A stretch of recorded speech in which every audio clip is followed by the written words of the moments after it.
All right, here with No Sharp, JUCO Ball blog. It's at underscore the JBB, I think still, or Yeah, at the underscore Noah underscore Sharp. yeah, both those work. I've been trying to get a little bit more on the JBB one, but hey, it's stuff changes over time. But I'm glad Yep. to be back on. This is Yep. at least year 8 or 9, I think. So Yeah, seven or eight. I it's don't know. it's up there. It's always fun. My wife's like, Crazy "Wait, to what think are it's you almost doing?" 10. Oh, it's yeah, because I think this whole thing started the first year of marriage, and Yep. it's been almost 10 years. So Yep.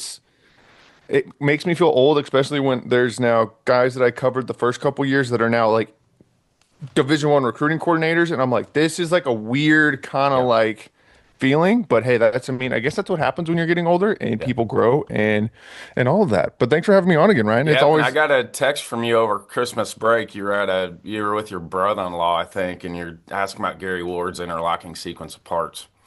it was gotta love being part of the Oklahoma State Yep. baseball family because we were sitting in my garage and we were just like our names both went blank and we're like I Yep. why we are terrible people that we cannot think of this specific video, but it's Yep. this massive, video that changed hitting for forever. Yep. And but it was fun. It was like, wait, I know one person that I know has mentioned this a It was billion times, it was and I ingrained know in it's like me. 1 in the morning, but Yep. I'm gonna send this anyways.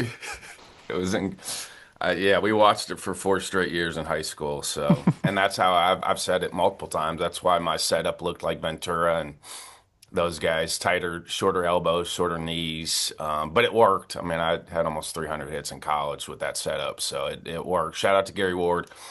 It worked. So when are you excited here with Enid and Grand Junction eventually going to 8 teams? So when I got told this, I had to do my own little kind of digging, and the people I asked are the people that would know, and I kind of got the like, it's not happening yet, but it's in the right direction, and I think from my understanding of how it's going to work, I'm excited for it Yep. because one of the biggest things I've done over the last few years, even I think the first year I started this, I kind of did like a theoretical field to 64 where like, hey, what would it look like if you took the junior college model and those teams and kind of like, modeled it after Division 1?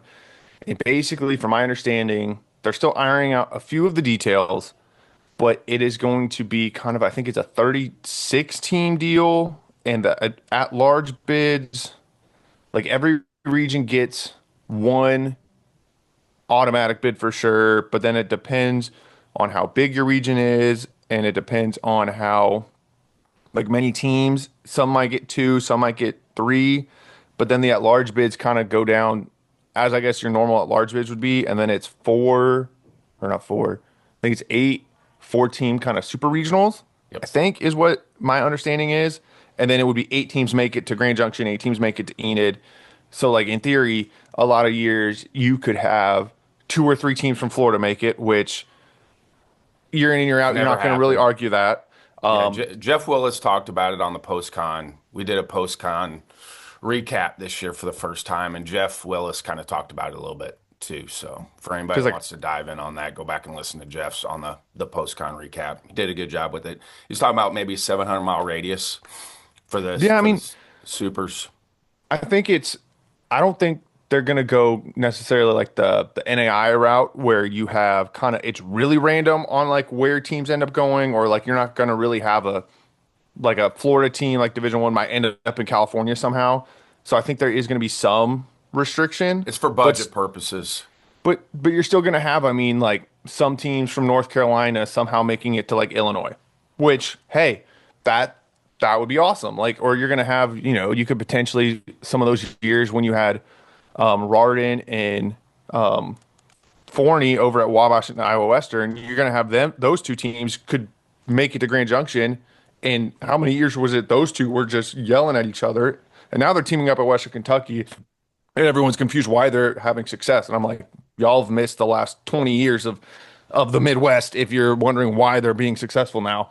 Yep. But I think it's going to be awesome. I know I've heard some complaints from coaches, especially with it's more on the D2 side with how one of the districts is set up with Region 2 and Region 1 having to play because it's the end of the year. Then you're having a team from Oklahoma having to go to Arizona and then drive right back to Oklahoma if they win. So I think they might be excited about that. But I get Arizona's kind of way, way out there, and I get why they added them into an at-large bid situation, but or a combined kind of district. But I think if it's done right and they they figure out some of the at-large bid stuff, because that was a big issue last year down the stretch with the D2 stuff. There was a huge, huge, I don't want to say argument, but there was a huge disagreement about who the at-large teams should have been. So if we can kind of get that figured out, I think it'll be good. But I know each time every year it's a new You're group never of gonna be able to guys, make everybody and happy. yeah, but You it's look at any playoff format with at larges. Yeah, somebody's going to get left out that probably deserves to get in. That could have an argument for getting in. but it's I mean this is what it's you're gonna say it's each district, so there's gonna be 10 districts. So you say there's 10 at-large bids there or 10 automatic bids there, so you have 16 theoretical at-large bids. So I think you're gonna get teams that might have I mean, the D3 at large bid last year. I mean, I've said it for years. They've always seemed to have picked the right team when it comes to that large bid, because I think 8 or 9 of the last at large bids have won the whole thing. Like they lost that one last weekend and then go to the World Series wherever it is. I think it's back in Tennessee now.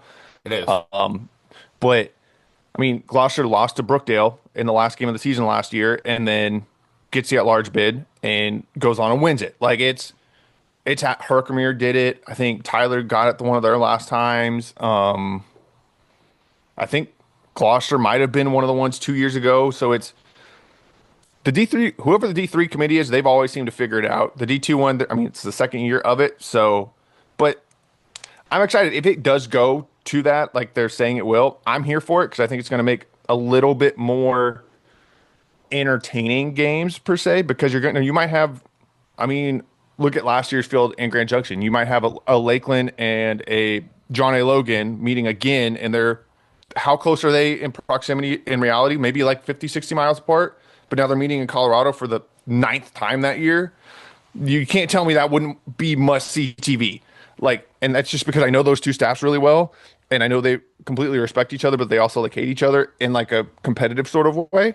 So like you're gonna have stuff like that could happen, or a Northwest Florida and Chipola meeting up again down the road, or 3 Texas teams, or I mean 2 Arizona teams. Like you're gonna have a lot of cooler possibilities that I think will only help. I mean, both World Series end up being more viewed, and I mean with them on ESPN the last 2 years, especially this last year, with they kind of figured out a bit more of the broadcast side of things. Those games were awesome. I mean, Zach did a great job. Kind of the NJCAA's in-house guy did a great job with having just all the information. And it was just like, I mean, I was getting texts during the games. Hey, where's this guy going? What's this guy doing? And I was like, okay, this is here. This is here. There's the storyline there. But it was, I mean, it's awesome having them, especially like I can watch on my phone, and I'm at one of my kids' games and I'm like, have my phone on the thing. And they're like, what are you watching? I was like, schools you've never heard of, but you should. And so then I had 3 dads like sitting there like, oh, I was like, yeah, no, this is welcome to the game. We've got the snacks. This is going to be fun. But yeah, I'm excited for this year too. I think this year's going to be back. I'm getting a lot of vibes of like, I don't know, 5, 6 years ago, probably the last pre-COVID year, where it was just like teams seemed to be loaded and having a lot of fun. And it's going to be chaos the entire year. I think all 3 divisions, I had to argue with myself on who I was putting number 1, and I could have 5 or 6 teams that could justify it. And I think that only goes to show, I think we talked about it last year or the year before, but with the trickle down and with the roster limits and with all that happening, more talent's going to end up here because it's an option to then get to that next level and actually contribute there versus like, hey, I'm coming here and well, I got to figure it out. Now, there's still going to be those guys, but you're going to have a lot of guys like, hey, I want to get drafted sooner, or do I want to go sit the bench at Power 5 for 2 years, not play, and then have to fight it, versus, hey, let me go get 400 bats, maybe be an All-American, maybe play for a national title, and then go, and okay, I'm going in like starting immediately. So it's going to be a lot of fun this year. And A I lot of think fun. NJCAA's kind of ahead of the curve here, where they feel like some schools that don't have baseball could add baseball now because of the roster caps coming back for Division One. It's, and I mean, there's been, I know, and this is just me being in the area. I've heard rumors of UNT bringing their team back. I heard rumors. I would not And be opposed to Arkansas has it. been adding, the Arkansas system's been Oh, adding teams. oh, there's been so many. There's been a new one. I think it's in North Carolina, maybe Robinson. I know it's regional Robinson. 10, but like they're coming back this year. There's a couple more that are have like I guess JV or um club teams for this year, and then next year they're like jumping full go. But I know every year when I'm like going and updating my like emails and going and updating all that, I'm like, wait, there's more schools. Holy cow! Like I did the math the other day. I think the system I have that helps me kind of go through schedules. I think now it's just NJCAA alone. It's like 420, and it's like this. I mean, it's great for doing what I do because there's always going to be a plethora of teams, and it's. I mean, you're seeing kind of their transition of like your traditional big blue bloods kind of switching just a bit. Like you're still going to have, your big schools, but like Tennessee's a prime example. I like to think last year, like Pellissippi State, brand new school last year, they were one win away from going to Grand Junction last year. Like, or going, I guess, to the district finals. And this year they returned 30 sophomores that were all contributors last year. And it's like, well, if you're going to say Tennessee's low, you're not really paying attention. Like there's talent everywhere, and you just kind of have to dig for it a little bit, or like got a little bit of slack. Like Frederick, I have Frederick number one. They are not your traditional power. Region 20 hasn't had the traditional success in Enid, but when you return eight of your offensive guys from last year's World Series team, you return three starting pitchers. I'm like, looking on paper, it's kind of hard to argue with this. I mean, you could go your traditional Pearl River's going to be good. Heartland, I mean, they have a preseason player of the year for me, shortstop who's killing it, which that's no, if you know Heartland, having a toolsy shortstop is like par for the course for them. But I think he was drafted in like the 15th round last year, and he said, nope, I'm coming back. Did you come out of And Kentucky? yeah, so it's just, it's going to be fun all over. And like you said, new schools are coming in. I think there's a ton in Arkansas. There's a ton up in the Northeast, kind of on the East Coast too. There's a couple I think might be popping up like in the West-ish area, but it's always fun of like, oh, a new school, cool, new person to talk to. Hey, I'm kind of crazy. Nice to meet you. Let me talk to you about your school. But I mean, it's gonna be awesome. And you and Robbie and Wayne, you're something new this year that people probably don't know Hmm. about. The Small Ball Player of the Year award. And I love it. You guys have been working on this for a while. It seems like maybe 2, 3 years you've been talking about wanting to do this to shine a light on some of the players that maybe don't get into the Golden Spikes conversation, but have an opportunity to create another award for players, which is always great to add another award.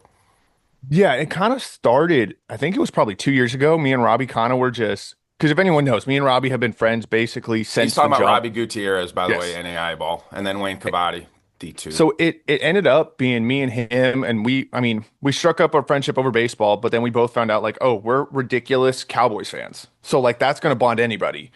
And so it was probably 2 years ago.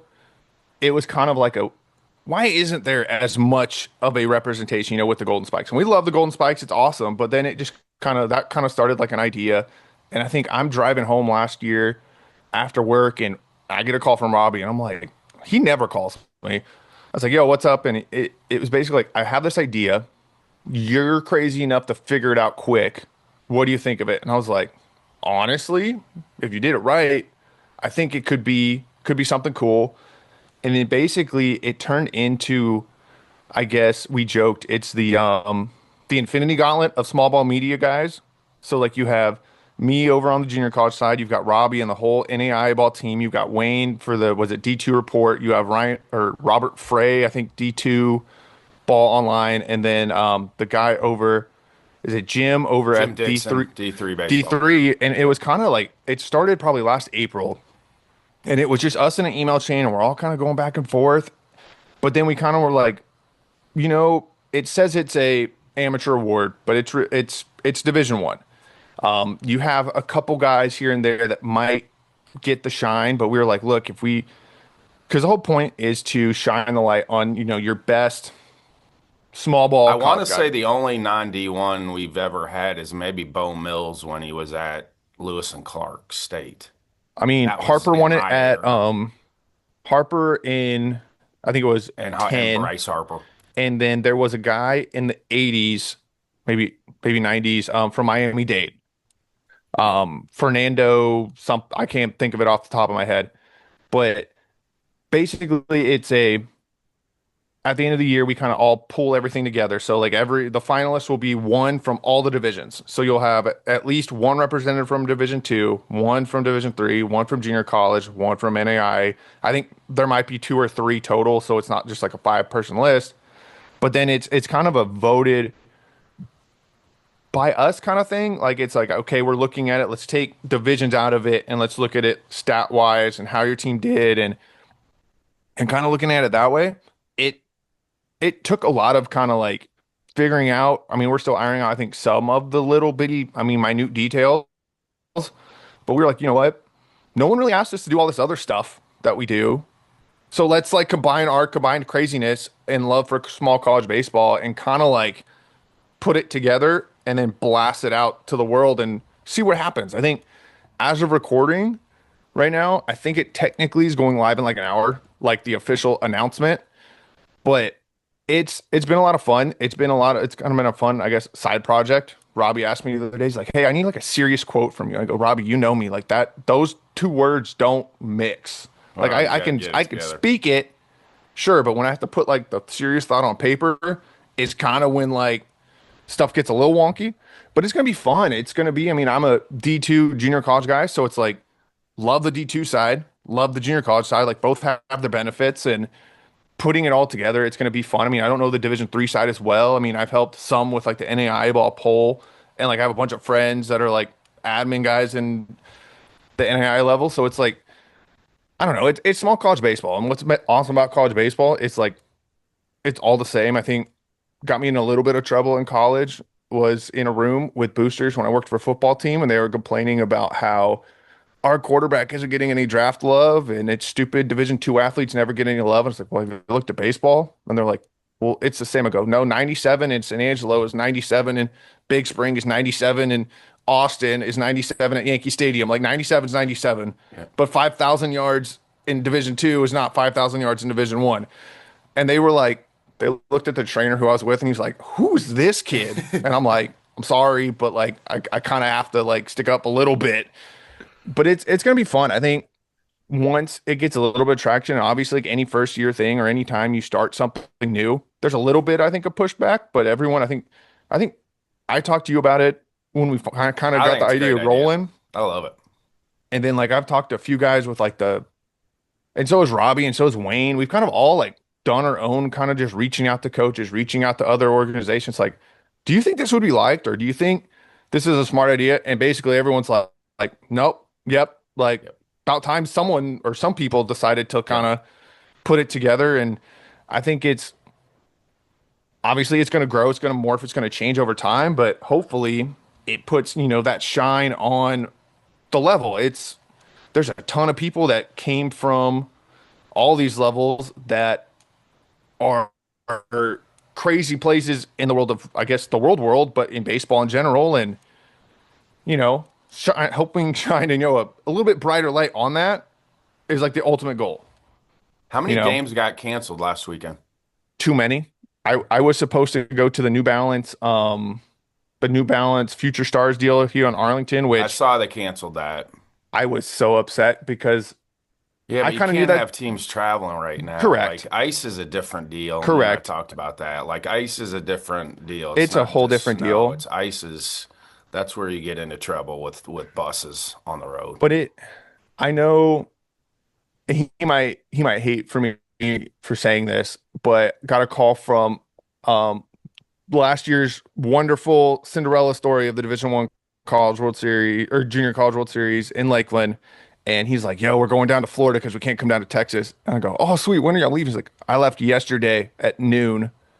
I'm still 8 hours out. I go, I forgot how far y'all were up there, and I Yeah. forgot how far South Florida Southwestern is. But a lot of those teams ended up switching things up. I know Lakeland, Flodar, and Florida Southwestern all drove down to Fort Myers and played a kind of a three team kind of double, at least 3 games. I think Lakeland got 4 because it was a longer travel day.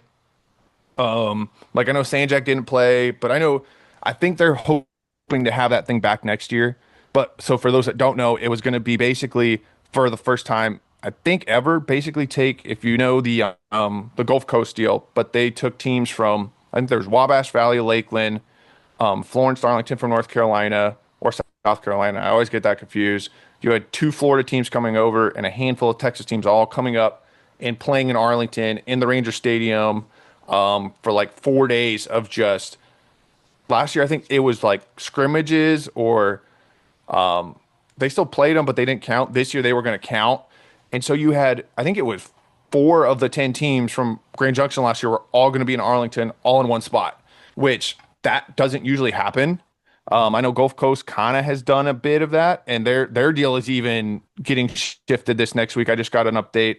Instead of it being, I think, Thursday, Friday, Saturday, Sunday, like 2 teams had to drop out because of travel, and now it's just like a Thursday, Friday deal.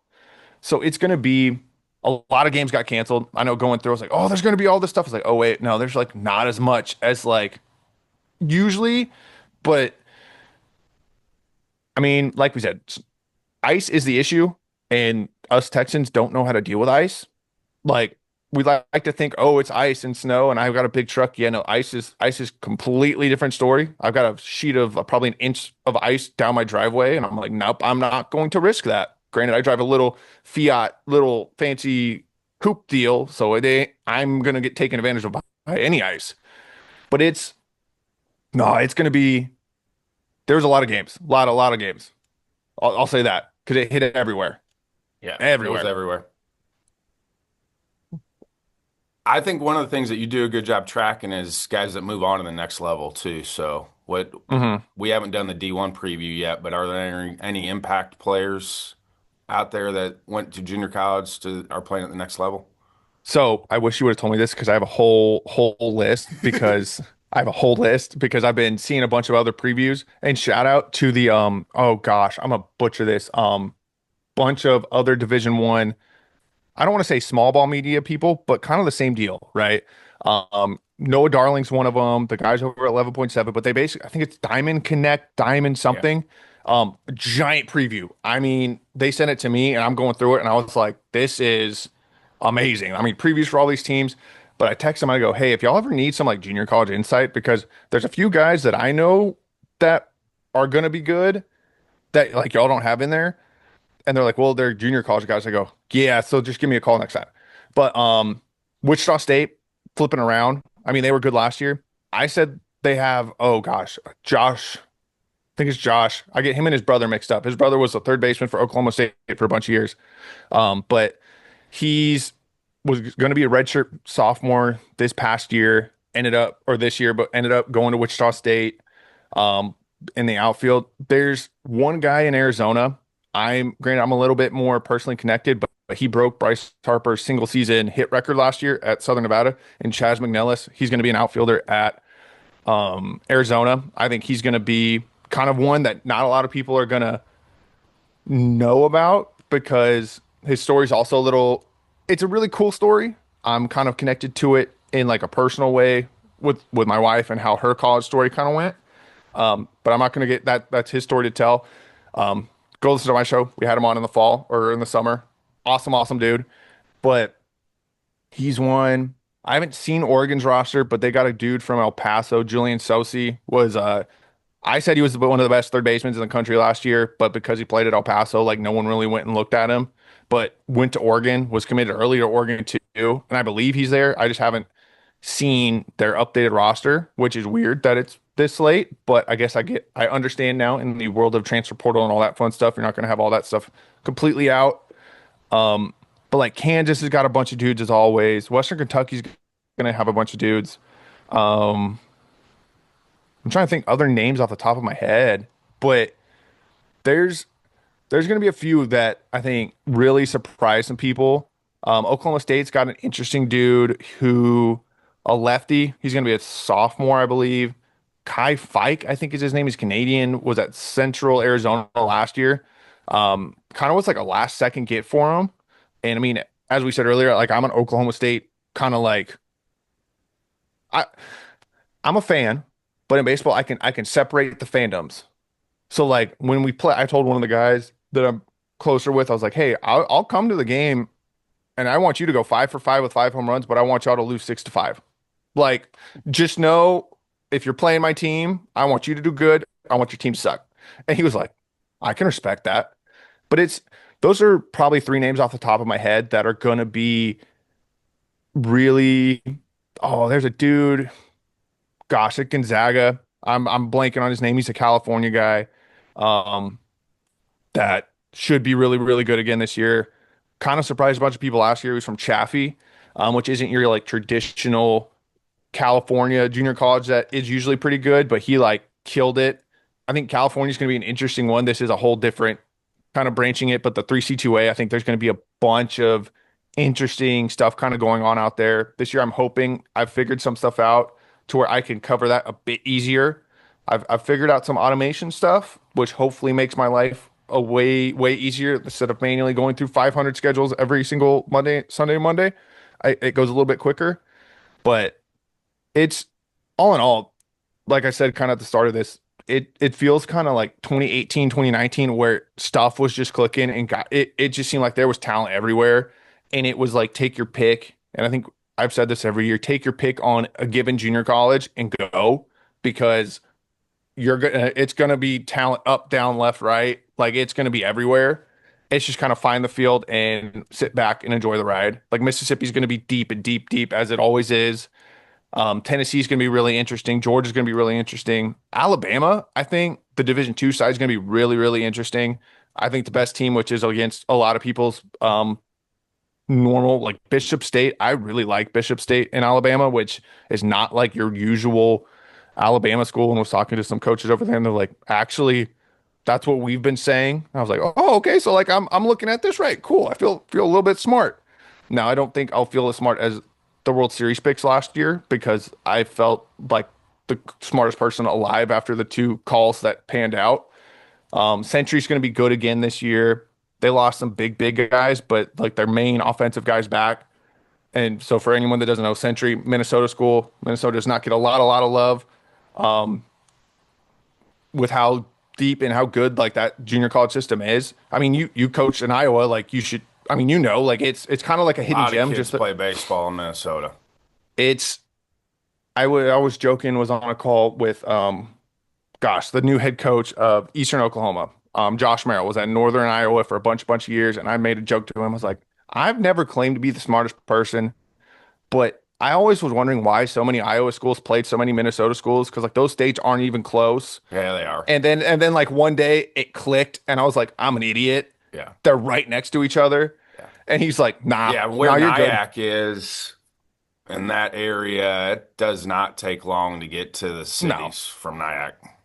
So it was just like he's like, no, like we know you're not like the sharpest crayon in the box sometimes. I go, I know, I've never claimed to be it, but it was just like that, like, oh wait, looked at a map and finally was like, oh, light bulb thing. But Century's going to be good Division three. I really like Brookdale. It's a lot like Frederick. They've got a bunch of returning back. Region 19 in Division three. I mean, you have Gloucester, who's what 2-3 time defending champs. Heard they're going to be the same Gloucester, but they lost some guys at break. They're not as flashy, I guess, as like the years past. They're going to be good, like they're always Coach good, Valley will get them going. but it's kind of one of those things where I've got this very weird, how do I put this? I've got this weird mental thing where I say I'm not going to put the defending champs as number one unless it is like it is definite. It is I can look at it and can't argue it because there's so much turnover every year with junior college baseball. So to say the number one team last year is the number one team this year, like that's not the case. Now it is sometimes Chipola in 17 and 18, Gloucester last year. I think I even then last year didn't even say they were one. I think I said Niagara was number one. Like that, and that was one of the storylines. I was so upset. I was so upset that they didn't finish it. I really wanted them to. But Part I of the mean, reason I I guess, went to that tournament last year was because they oh, were there. it's, I'll say last year, and I listened to the NAI preview, and I had Tyler on, and we were talking about the LSU Eunice thing, and I was like, I got dragged into that because I'm the one that held the Howard College has the 63-1 with the 57 game win streak, and I'm the one that can freaking bring that sucker out. But I was that was one. I know, and I know this is a junior college preview, but that's one of those games where I'll remember exactly where I was watching Shreveport finish that, like exactly where I was at a friend's bachelor party or night before his wedding, like watching it, and they're like, "Well, it's like this team's about to go undefeated in baseball. It never happened." And they're like, so I have these guys from Mississippi who are like, no clue who any of these schools are, and they're like around my phone, and we're all just watching this, and we're like, oh, I guess guys being dudes, I guess. But that's again, that kind of goes back to the small ball college player thing. It's like it's awesome everywhere, and probably they would have had the player of the year. You could have made the argument last year for Tyler Myatt at Walter State. I think he hit five something with like 30 home runs. You could have made the argument for, gosh, he was the pitcher, the ace for Mount San Antonio last year. I think he was like 10-0 with like a sub one ERA, which in California, like it's not easy to do. So it's circling back to that. Like it's going to be that award, I think is going to be a lot of fun to kind of follow throughout the year. I think we're going to have mid-March ish a player watch list kind of. I don't know what the length is going to be, but guys from all divisions. Nice. But it's going to be a lot of fun. College baseball is awesome. If anyone knows me, I mean, you know me well enough. I'm like, I think about it probably way too much than the normal person, but having the fun hobby of what this is, I guess you kind of have to at times. But nah, it's, All right, uh, I want you. You're gonna have to give me before I let you go here. You're gonna have to give me oh gosh. your national champions for all three JUCO levels, and then NWAC and Pacific. I want your national champ. Okay. Okay. Hmm. So Division One, I'm gonna go. See, this is so hard. I want to go back and see what mine were the last couple years to see if I was ever close. I know there's only been one year my number one team ended up being the champ, and that was Blinton when they won it 2 years ago or 3 years ago. But like I really like Weatherford. They've finally gotten to Grand Junction the last couple years, and Judd might hate new coach. I guess the assistant got promoted because Jeff got He took the the Jeff. AD job. He took the AG job, and then Judd basically. I texted him. I was like, "So, like, is he? Are you technically?" He goes, "Rooney Rule." I go, "Okay, gotcha." Like, understood. But I guess, and that's me being, I guess, a bit of a homer because Weatherford's an hour down the street, maybe two, depending on Dallas traffic. But I mean, Weatherford, Florida Southwestern State, like, I think both those two coming out. I mean, if and here's a very weird thing I've noticed. If a team from Florida goes back to back years winning the region, they generally win the World Series the next year. Chipola did it. I mean, granted, they went back to back. And then when Central Florida went, they lost the first year, went back the next year. They won it that year. So if Florida Southwestern could finally get over that, they got over the hump getting to Grand Junction last year. So if they can go back, I really like them. John A. Logan, another team, been so close, but have fallen so short. Division two, man, that one's going to be. I like Heartland, even though I had them number two to start the year. Heartland is really good. I could see East Central or Pearl River. Gosh, you asked for one answer. Now I'm like saying six It's all teams right. for each one. So I'm going to say the combination of a Weatherford, Florida Southwestern for Division One. I'm going to say Heartland or probably. Mm, because Pasco could go back to back, but they lost a few big pieces. But kind of like, I mean, Pearl, East Central, I'd be really excited to see East Central win it. They've kind of, since Eunice left, they kind of have taken that, Yep. especially with the at large bids. But Pearl River, East Central, Heartland, kind of that combination. Would love for Frederick to go, but I think no Region 20 team has like won any games in Enid in like the last like 10 years. So like that's kind of hard. Division 3 wise, I mean, that it's going to be deep as always. Um, I think Texas as a whole is down. So I wouldn't say them. Um, I just I might saw say where Gloucester. Garza left to go to George Washington. So I'm gonna say I'll go Brookdale. I really like Brookdale. I'm gonna stick my head. They're my preseason number one. It ruffled a couple feathers. I did get a coach from Jay over there or John. Yeah, great dude. He was like, is that why you asked for pictures? I go, yes. If I'm asking for a picture of your guys, usually I'm doing something. The NWAC, this is where it gets hard because I usually get some NWAC stuff, but not a ton. I know last year, who won it last? I can't think of who won it last year, but it was I not know like their normal team. Lynn Benton looks like they're getting some love. I really like Lower Columbia, but that's just because I have their pitcher as my piggy season pitcher of the year, which that ruffled a lot of feathers because I had a closer. I was like, guys, he was like 13 and 0 in saves and pitched, I think it was 16 innings, 15 saves, and like 15 strikeouts. I was like, you came in and you did a job. I don't care who you are. You can't be that efficient and not like get it. And then who I think it's either Riverside because Mount Sac lost a bunch. They returned too big, I think a pitcher and a second baseman, but I think it's Riverside. I don't want to like hold on. I don't want to say the wrong team because there's like a Riverside and there's a Riverdale. Yeah, no, it's Riverside is what I'm thinking of. Okay. But I mean, they came out and they destroyed Cuesta in the first week. They're kind of not I think they're a NorCal school, I think. I get that all confused, but I really like Riverside. Sac City seems to be getting stuff going again, but I might say West Valley might, no, screw it. I'm gonna say West Valley. West Valley, if you haven't seen their field, oh my gosh, it is ridiculous. And the fact that they don't have lights is a crime to humanity because they're in freaking um Silicon Valley in a neighborhood. And so like they're like, you can't have lights past this time, but they've got this like $3 million baseball field that's all turfed with giant jumbotron, all these stands, all this fancy stuff, and no lights. And their coaches were like, yeah, it's upsetting. And their head coach, I believe, is like played on the Miami teams in the 80s. Um, but West Valley has been, I think, in the Final Four the last 3 years and have fallen just short or lost in the finals. But I'm gonna say West Valley or Riverside, kind of a combination of those two.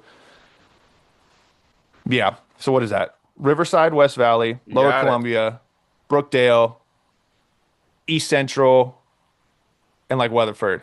Okay, yeah, no, I might get some slack for that, but hey, I'm me, and that's what happens. It's all good. All right, sir. Everyone, some final thoughts before I let you go. Um, I don't know. I think I've said it about a dozen times, but this season's going to be awesome. I say that I think every year, but I think this year's going to be a lot of fun. A lot of moving parts, a lot of just stuff seems to be clicking everywhere. Um, very thankful as always to come on this show. It is a blast. If you would have told me 9 years ago when this started, like this would be, I guess, an annual thing, I would probably have laughed. Um, but I'm ready for the season to get going. I'm ready for there not to be an inch of ice outside my house so I can kind of move a bit and get out and about and go see some games and not be stuck in a house with 4 kids because that's a nightmare in itself. Love them, but being stuck in a house for it's now 6 days. Stir crazy. It getting a little crazy, but nah, man. Thank you again for having me on as You always. got it. The No. small college baseball player of the year thing I think is going to be Yep. hopefully a big Be hit. I think tracking. it's officially going out. I think in like 30 minutes. Awesome. There's been some hints. Robbie said, "Hey, here's the account information. You do your fun joking thing." I said, "Okay, I can do that. That's not going to be too hard for me to do." But yeah, thanks again, man. It's Awesome. always a blast and an honor, and hopefully this thing keeps growing and going. And see you this time next year. Maybe Yep. Maybe I'll see you before. at one of these World Series Yes, sir. one of these days. Thank you, sir. No All right, here problem. with Troy Sutherland, PG National Scouting Coordinator. Was on with me last year, and thanks for jumping back on with me. Thanks, Ryan. Happy Hey, to be how here. much has the weather affected early stuff? Obviously, with PCB moving up a day and then kind of banging the weekend because it's going to be 30 degrees outside, it's been a scramble. But we're going to get there. I'm happy we're going to get any baseball in. Yeah, And you guys just put out your preseason top 50. Yep, I top mean, 50 releases mid-season. here. Yep, 2 minutes ago. It is live. I saw it. I pulled it up. So if you want to kind of go through, I like that it's all levels. Let's do it. I really do like that it's all level. If you want to just kind of rip through that. All right, here we go. Leading us off, Walter State. I mean, multiple Power 5 arms, multiple SEC arms, multiple impact returning bats. Middle of the infield returning with Cole Fenton going to North Carolina next year. I think project him being one of the top middle infielders in the country this year. National champion Salt Lake.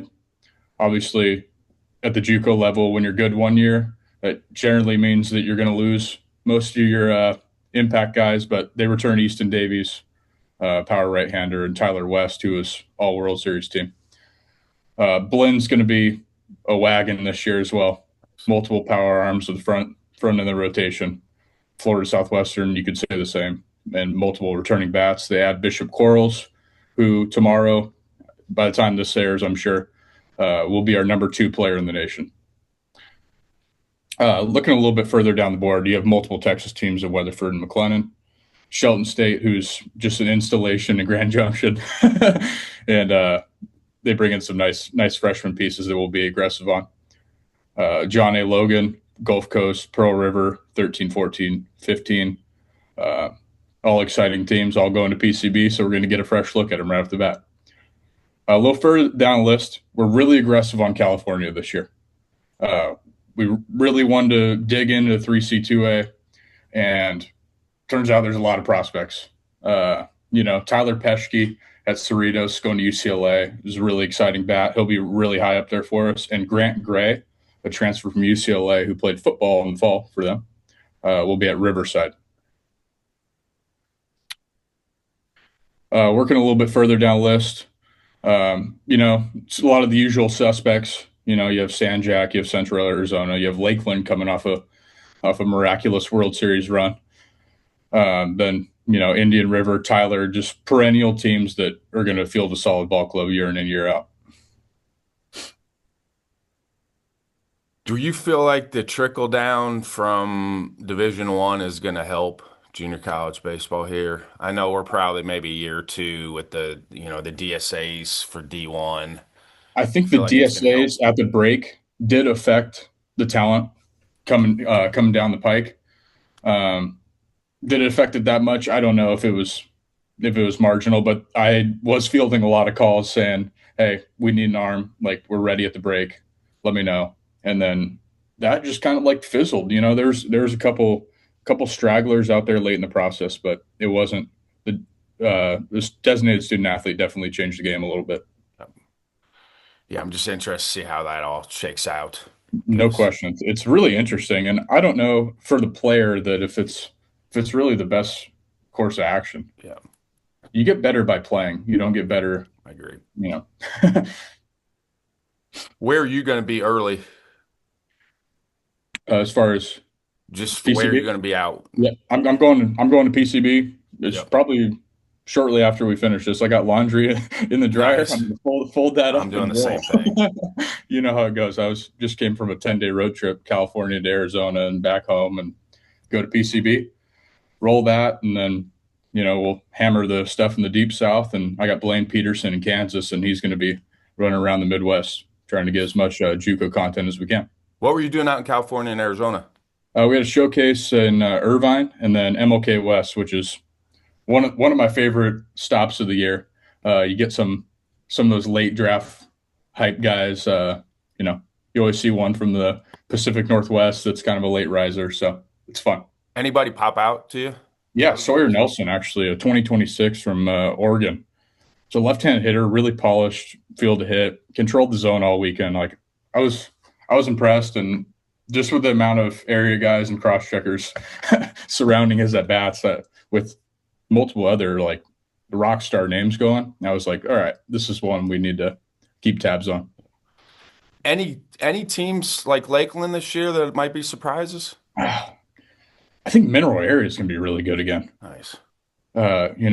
Missouri's always kind of a tough one for us tough one to weigh out, because I just don't know if they're at the consistent level of competition that the Jayhawk conference is per se. But I think they're going to be really good. I think Crowder could be really good. They're returning some big arms, mainly Eli Crecelius, who played at Valley View with Slade Caldwell a few years back.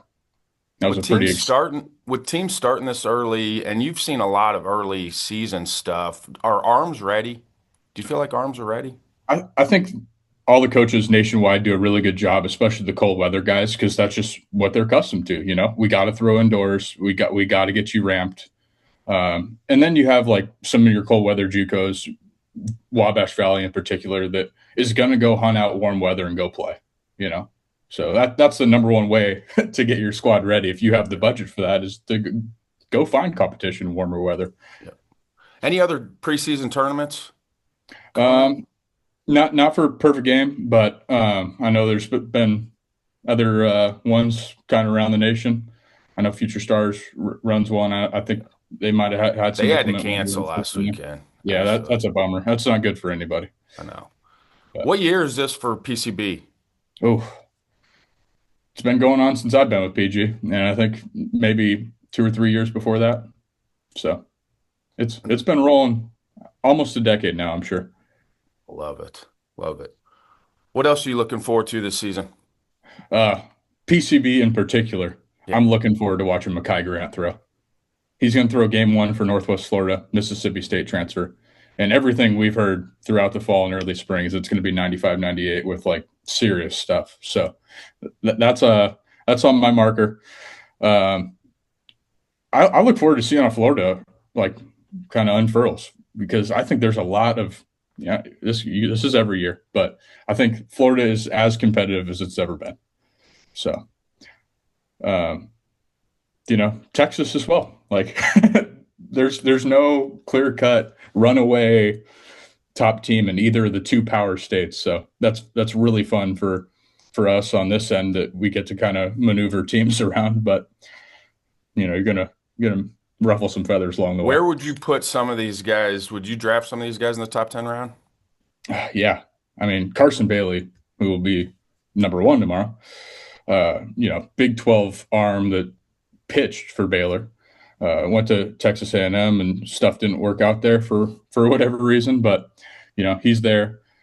Bishop Corals, I mean, it's always tough to throw the position player in there, especially an outfielder, because if someone's going top 10 round JUCO, I imagine it's the top middle infielder generally. But Bishop Corals being uncommitted this far in the process, and those level of tools across the board is a good chance. Holden Herring was an All-American for PG. Mekhi Grant's probably going. Like I don't really see a way where he doesn't go. And then Anson Siebert, a transfer from Tennessee, who was also an All-American for PG a couple years back, just turned up recently at Johnson County. So he'd be one to watch as well. Nice. So if you had to pick, go ahead and pick some national champions. All right, let's do it. Division I, I'm going with Blinn. I think they're my favorite team this year, followed by Northwest Florida and Walters State. I would say those are my 3 title contenders. Obviously, Florida Southwestern and Northwest Florida are going to be battling it out all year long, and Blinn's going to have to shave off Weatherford and McLennan, but Walters has the easiest road, right? And it's not an easy road, but it is an easier road. They'll probably face off against Georgia Highlands, as we've seen in years past, and I think Highlands is going to have a really good squad again, and they debut at number 17 for us. Division II, I think this could be closer. I think, obviously, with Pasco Hernando winning last year, they kind of snuck up on us. This is going to be a closer gap than years past when I think Pearl was a runaway favorite. I think East Central is going to be really good, really, really good. Ryan Nelson's going to be our top prospect in Mississippi. He's going to Oklahoma. It's going to be power fastball, and he's going to bat in the middle of the order and play shortstop for them. And they returned Pablo Roque, who's a Dominican hitter. Like the guy is gonna do damage all year long. And then Pasco is going to be good again. So all 3 of those teams debut inside our top 30 here. Nice. Division III, hard to go against Gloucester. I'm gonna pencil that one in right now. Then would you pick Riverside then for 360? California might be closer than that. I think Palomar's got a good shot. I think Olone's got a good shot. I think Olone's going to be. I think Olone could rise up this list. They're going to debut at 38, but with multiple. I think they have 6 prospects inside our top 500, including their shortstop, Chewy Vasquez, who's a transfer from Laney, who hit 400 last year. So, then what about NWAC? NWAC, we got Lower Columbia at 35. That'll be our top NWAC team. Lynn Benton's obviously a powerhouse.